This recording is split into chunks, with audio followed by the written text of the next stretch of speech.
ระดมขนขวายให้พลเมืองลาวออกบัตรประจำตัวและสัมมโนครัวให้ถูกต้องตามระเบียบกฎหมายสบายดีท่านผู้ชมที่เคารพยินดีต้อนรับบรรดาท่านเข้าสู่รายการพัฒนาฮักฐานมาพบกับข้าพเจ้าห้อยตีนางโอซินจันดารารับหน้าที่ดำเนินรายการท่านผู้ชมรายการพัฒนาฮักฐานแม่นออกอากาศทุกๆวันพุธเวลา 9:30 นาที 50:00 และออกซ้ำคืนในวันเดียวกันเวลา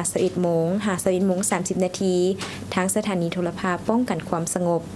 และมาพบพ่อกันในมื้อนี้ในระยะทวีจะให้บรรดาทานไปรับชมข่าวและผลงานการเคลื่อนไหวของกรมคุ้มครองสัมมโนครัวและก่อสร้างฮักฐานรายละเอียดเชิญบรรดาทานติดตามรับชมในวันที่ 10 มิถุนายน 2026 ที่เมืองหนองบกแขวงคำมวนได้จัดพิธีปิดฝึกอบรมเวียกงานก่อสร้างฮักฐานการเมืองติดพันกับเวียกงานสามสร้างและแก้ไขปรากฏการณ์ย่อท้อในสังคมโดยได้รับเกียรติเป็นประธานของพลจตวาแกนจันทร์พรหมจักรคณะพักกระทรวงหัวหน้ากรมคุ้มครองสัมมโนครัวและก่อสร้างฮักฐานท่านสุรินทร์พรหมไสยกรรมการพรรคแขวงคำมวนเลขาคณะบริหารงานพรรคเมืองหนองบกพันเอกคำนันทวงศ์รองหัวหน้ากองบัญชาการปกสแขวงคำมวนมีบรรดาคณะกรมคณะกองบัญชาการปกสแขวงคณะกองบัญชาการปกสเมืองกองก่อสร้างฮักฐานการเมือง922อำนาจการปกครองบ้านพนักงานฮักฐานการเมืองและแขกถึกเชิญเข้าร่วมพันโทสงกรานต์เพ็งพระจันทร์ห้องคุ้มครองสัมมโนครัวและก่อสร้างฮักฐานกองบัญชาการปกสแขวงคำมวนได้ขึ้นผ่านบทรายงานการฝึกอบรมให้รู้ว่าการฝึกอบรมครั้งนี้จัดขึ้นตามแผนการเพื่อยกระดับคุณภาพเวียกงานก่อสร้างฮักฐานการเมืองและแก้ไขปรากฏการณ์ย่อท้อในสังคมอยู่4กลุ่มบ้านเมืองหนองบกแขวงคำมวน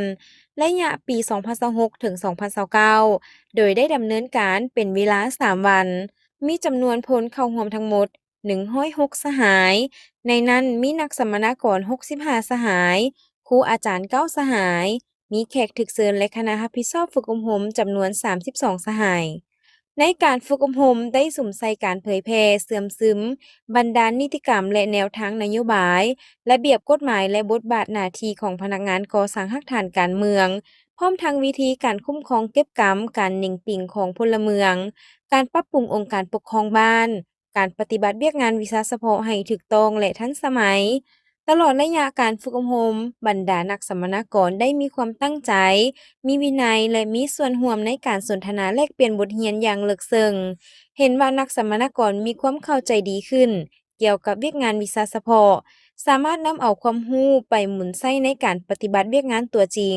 และช่วยยกสูงประสิทธิผลเวียกงานอยู่ฮักฐานในโอกาสนี้ประธานของประชุมยังได้ตีราคาสูงต่อผลสำเร็จของหลักสูตรพร้อมทั้งแสดงความย่องยอสมเสยคณะรับผิดชอบครูอาจารย์และผู้เข้าร่วมฝึกอบรมทุกสหายที่ได้เอาใจใส่อย่างจริงจังจนเฮ็ดให้การฝึกอบรมบรรลุผลตามแผนที่วางไว้ในโอกาสดังกล่าวพลจตวาแกนจันทร์พรหมจักรคณะพักกระทรวงหัวหน้ากรมคุ้มครองสัมมโนครัวและก่อสร้างฮักฐานได้ยกให้เห็นถึงความหมายความสำคัญพร้อมทั้งขั้นตอนและวิธีการลงก่อสร้างฮักฐานการเมืองให้ถูกต้องตามแนวทางหลักการและระเบียบการที่วางออกพร้อมเดียวกันนั้นท่านได้เน้นหนักให้พนักงานก่อสร้างฮักฐานการเมืองยกสูงความรับผิดชอบยึดมั่นจรรยาบรรณวิชาชีพใกล้ชิดติดแท้กับประชาชนรับฟังความคิดเห็นและสร้างความสามัคคีภายในบ้านและประสานสมทบกับอำนาจการปกครองท้องถิ่นปลุกระดมคนขวายประชาชนประกอบส่วนเข้าในเวียกงานป้องกันชาติป้องกันความสงบในการแก้ไขปัญหาต่างๆที่เกิดขึ้นอยู่ขั้นรากฐานพร้อมทั้งนำเอาบทเรียนความรู้และประสบการณ์ที่ได้รับจากการฝึกอบรมไปหมุนใช้ในเวียกงานตัวจริงเพื่อสร้างรากฐานการเมืองให้เติบใหญ่เข้มแข็งปลอดภัยมีความสงบเรียบร้อยและสามารถรับใช้ประชาชนได้อย่างมีประสิทธิผลในวันที่ 10 มิถุนายน 2026พลจตวาแกนจันทร์พรหมจักรคณะพักกระทรวงหัวหน้ากรมคุ้มครองสัมมโนครัวและก่อสร้างฮักฐานท่านสุรินทร์พรหมไสยกรรมการพรรคแขวงคำมวนเลขาคณะบริหารงานพรรคเมืองหนองบกพันเอกคำนันทวงศ์รองหัวหน้ากองบัญชาการปกสแขวงคำมวนมีบรรดาคณะกรมคณะกองบัญชาการปกสแขวงคณะกองบัญชาการปกสเมือง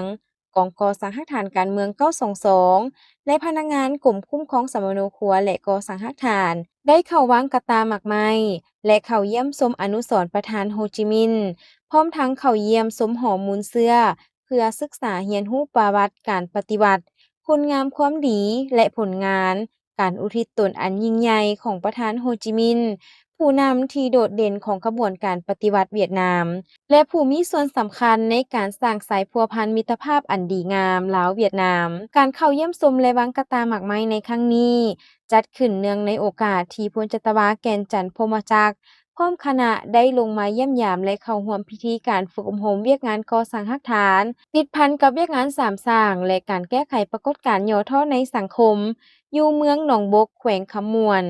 กิจกรรมดังกล่าวมีความหมายสำคัญในการปลูกฝังอุดมการณ์ปฏิวัติยกสูงความรับรู้ทางการเมืองแนวคิดและสร้างขวัญกำลังใจ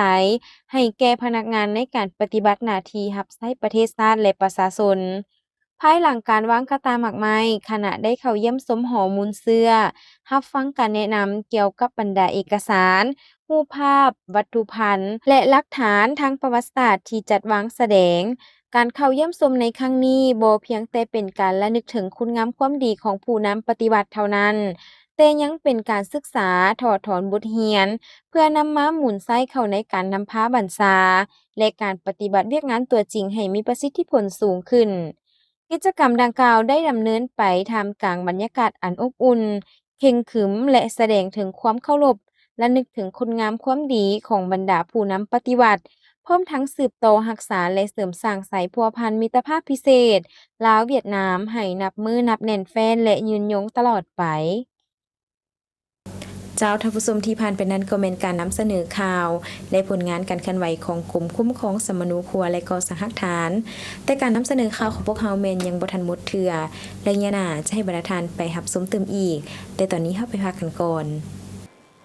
แอปพลิเคชัน LA EID แม่นยั่งยืนตัวตนอิเล็กทรอนิกส์พัฒนาโดยกรมคุ้มครองสมนูครัวและก่อสร้างหลักฐานกระทรวงป้องกันความสงบโดยอิงใส่ฐานข้อมูลพลเมืองบัตรประจำตัวแอปพลิเคชันนี้ถูกพัฒนาขึ้นเพื่อรับใช้เวียกงานในการบริการบริหารภาครัฐองค์การจัดตั้งหัวหน่วยธุรกิจบุคคลนิติบุคคลในการเฮ็ดธุรกรรมอื่นๆรับประกันความสะดวกว่องไวโปร่งใสและหันเป็นทันสมัยผ่านระบบออนไลน์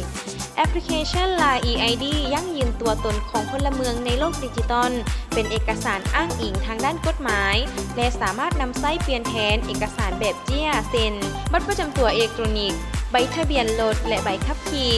บัตรประกันสังคมใบยั่งยืนการเกิดใบยั่งยืนการแต่งดองข้อมูลการลงทะเบียนที่พักเสาและอื่นๆสิ่งนี้สร้างพื้นฐานให้แก่การพัฒนาพลเมืองดิจิตอลรัฐบาลดิจิตอลและสังคมดิจิตอลของสปป.ลาวพลเมืองแต่ละคนหรือองค์การจัดตั้งจะถูกสนองตัวตนดิจิตอลเพียงหนึ่งเดียวโดยอิงใส่การยั่งยืนกับฐานข้อมูลพลเมืองและบัตรประจำตัว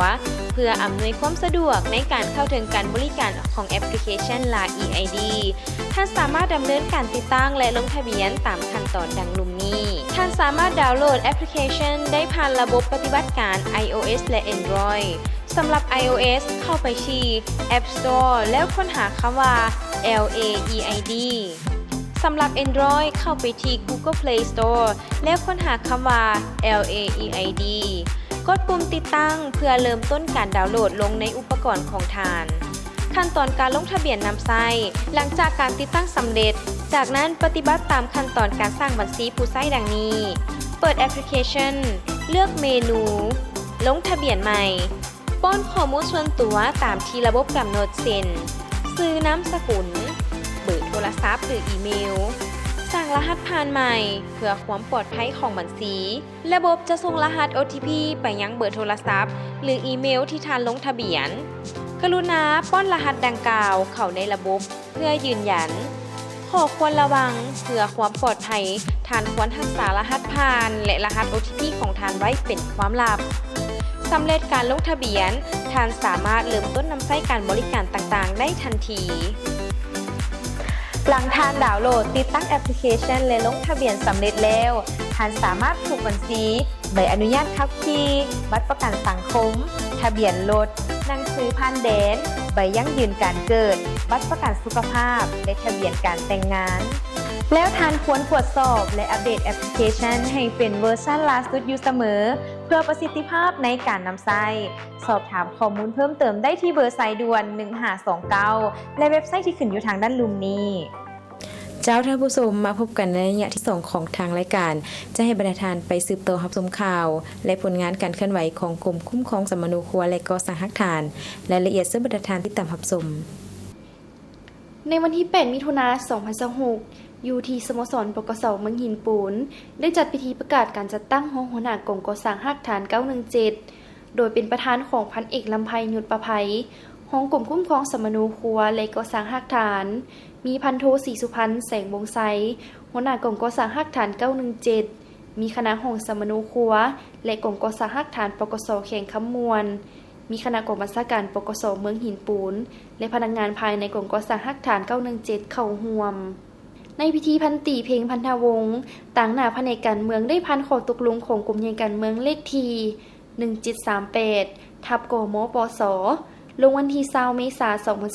2026ว่าด้วยการยกย่ายนายตำรวจที่ขึ้นกับกรมคุ้มครองสมณูครัวและก่อสร้างฮักฐานตกลงยกย่ายพันโทสมภาวันพันดานุวงศ์จากแผนกพลาธิการไปรับหน้าที่ใหม่อยู่กองก่อสร้างฮักฐาน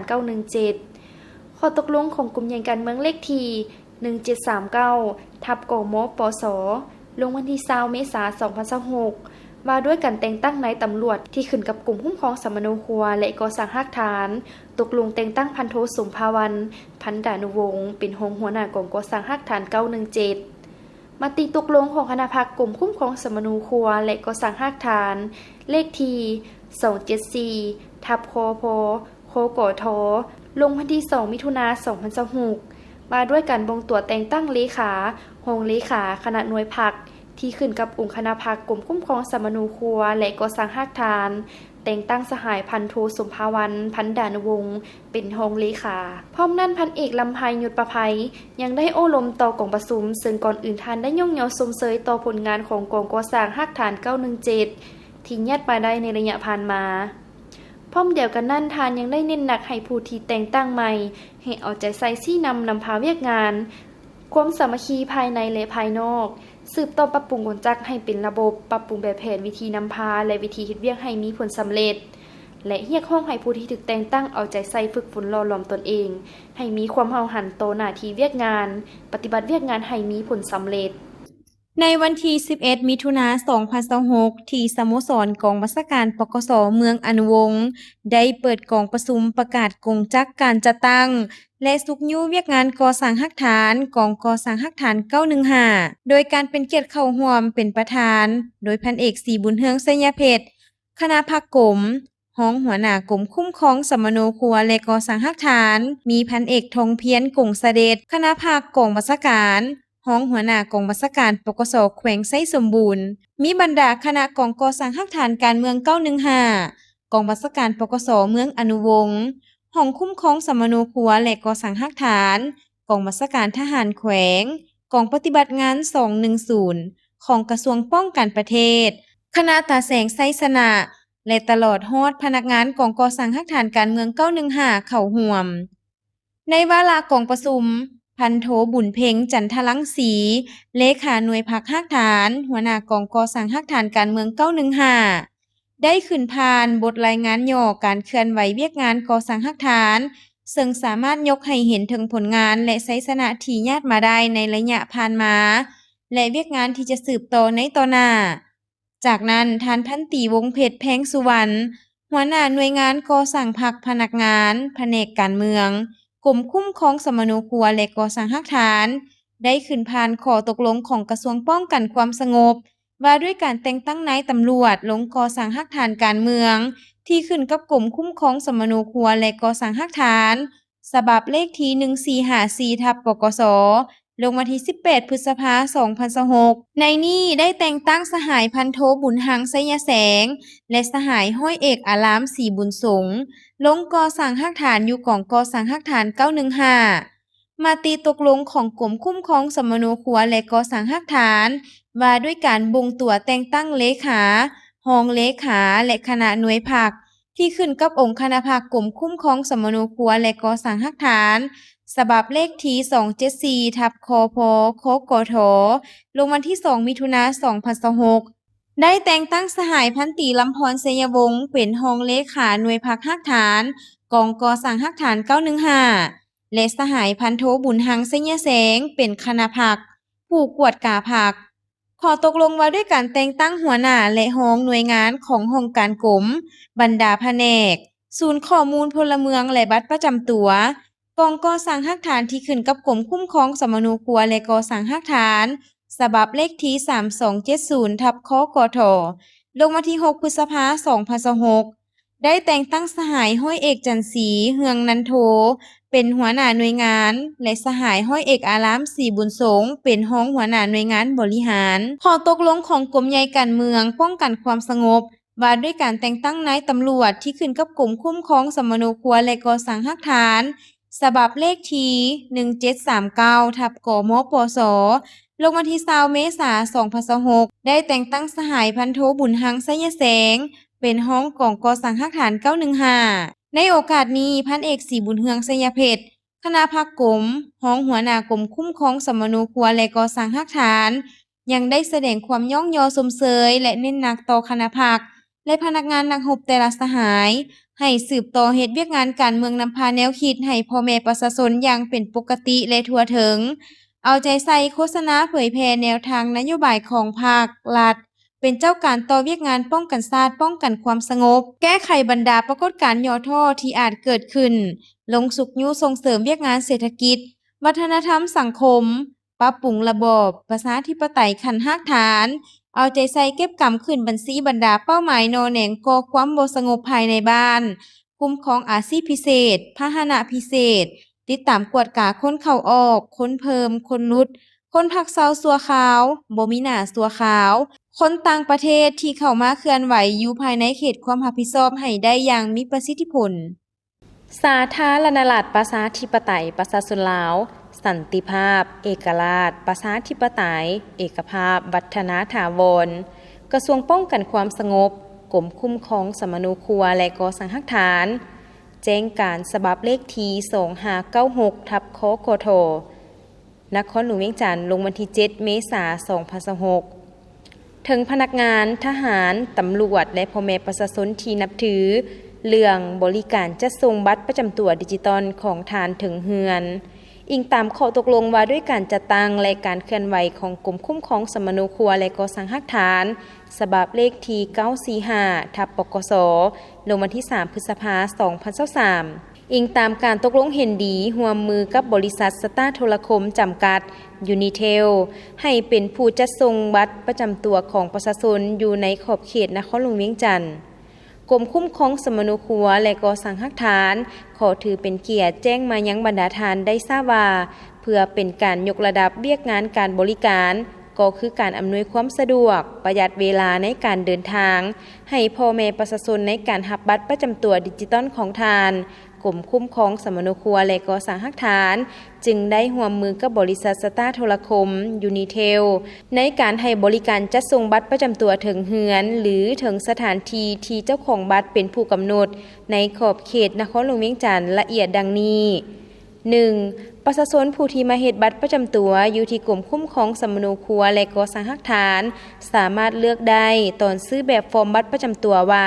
จะมารับเอาบัตรของทานเองอยู่กรมหรือจะใช้บริการให้จัดส่งถึงเฮือนภายในนครหลวงเวียงจันทน์ 2. สำหรับผู้ที่เลือกใช้บริการจัดส่งฮอดเฮือนให้ขายตามแบบฟอร์มได้กำหนดไว้ 3. การจัดส่งบัตรแม้นต้องส่งถึงเฮือนหรือถึงมือของทานผู้เป็นเจ้าของบัตรทุกข้อมูลบัตรของทานแม้นได้รับการปกป้องตามระเบียบและกฎหมาย 4. กรณีให้บุคคลอื่นรับบัตรแทนต้องได้รับการยืนยันจากเจ้าของบัตรก่อนทุกครั้งก่อนมอบบัตรและต้องถ่ายภาพไว้เป็นหลักฐาน 5. หมายเลขโทรศัพท์ที่จะประสานหาทานก่อนการจัดส่งแมน030-966-8868เบอร์เดียวนี้เท่านั้น 6. ช่องทางติดต่อสอบถามข้อมูลเพิ่มเติมสามารถติดต่อได้ที่สายด่วนของกรม509โทร1529ตามมงราชการศูนย์บริการลูกค้าบริษัทสตาร์โทรคมยูนิเทลโทร030-966-8668 สำหรับผู้ที่เฮ็ดบัตรประจำตัวไปแล้วและยังรอถ่าบัตรภายหลังที่บัตรของทานพิมพ์สำเร็จแล้วจะมี SMS 509 ID Card ส่งแจ้งให้ทานทราบสำหรับทานผู้ที่สะดวกก็สามารถเข้ามาหับเอาบัตรของทานได้ที่กรมคุ้มครองสัมมโนครัวและก่อสร้างฮักฐานสำนักงานตั้งอยู่บ้านแสงสว่างเมืองไสเศรษฐานครหลวงเวียงจันทน์หรือแจ้งเบอร์ 030 966 8668 เพื่อนำใช้บริการจัดส่งถึงเฮือนก็ได้ หมายเหตุก่อนการจัดส่งเบอร์โทรศัพท์หมายเลข 030 966 8668 จะโทรสอบถามเพื่อยั่งยืนสถานที่จัดส่งบัตรของทาน จะบ่สอบถามข้อมูลส่วนตัวของทานอย่างเด็ดขาด ดังนั้นจึงแจ้งมายังบรรดาทานทุกภาคส่วนเพื่อทราบ หัวหน้ากรมเส้นเล็บประทับตาพ้นจตวาแก่นจันทร์พรหมจักรเจ้าที่ผ่านไปทั้งหมดนั้นก็เป็นการนำเสนอข่าวและผลงานการเคลื่อนไหวของกรมคุ้มครองสัมมโนครัวและก่อสร้างฮักฐานตลอดระยะ1 อาทิตย์ผ่านมาฮอดนี้เวลาทางรายการของพวกเฮาแม่นได้หมดลงเพียงแถวนี้ขอขอบใจบรรดาทานที่ให้เกียรติติดตามรับชมรายการของพวกเฮาแต่ต้นจนจบและท่านสามารถรับชมได้ใหม่ในอาทิตย์หน้าวันและเวลาเดียวกันนี้ข้าพเจ้าห้อยตีนางโอซินจันดาราพร้อมด้วยทีมงานต้องขอลาท่านผู้ชมไปก่อนสบายดี